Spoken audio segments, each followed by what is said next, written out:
বলেই কিন্তু আমরা ভারতকে ছাড় দিয়ে কথা বলি। এখানে আমার বিএনপির স্যার আছেন, অনেকে বিএনপির আছেন, অনেকে জামাতের আছেন, বিভিন্ন দলের আছেন। অনেকে মাঝে মাঝে মিডিয়ায় বক্তব্য দেয়, বাংলাদেশকে বলে যে তোমরা ভারতকে ভয় করে কথা বলবা, ভারতকে এই করে সেই করে কথা বলবা। কেন? ভারতের সোলজার, সেনা, আর্মি অনেক বেশি, বাংলাদেশের সংখ্যায় কম, তাই তোমরা ভারতকে ভয় করবা। সেকেন্ড, বাংলাদেশ হচ্ছে ছোট্ট একটা দেশ আর ভারত বিশাল বড় দেশ।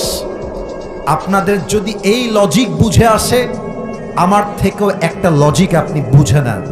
আমি মানলাম যে ভারতের সোলজার তথা সেনা আর্মি অনেক বেশি, হতে পারে 10 লাখ, আমাদের হতে পারে 1 লাখ। পার্থক্য একটা জায়গাতে আছে, একটা জায়গায় আছে পার্থক্য, এক জায়গায়। সেটা কি? 10 লক্ষ সেনার মাঝে ভারতের ঈমান নাই, আর আমার বাংলাদেশে 1 লক্ষ সেনা, তাই প্রত্যেকে তো আল্লাহর প্রতি ঈমান আছে।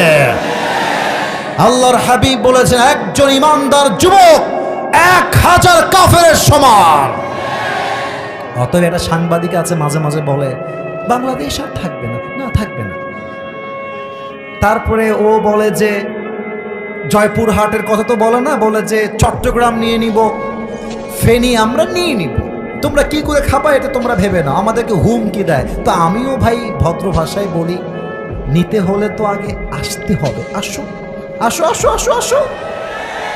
তোমার মতো কুলাঙ্গার সাংবাদিকদেরকে সাইজ করবার জন্য কোনো জেলার প্রয়োজন নাই, জয়পুরহাটের যুবকরাই এনাফ হয়ে যাবে।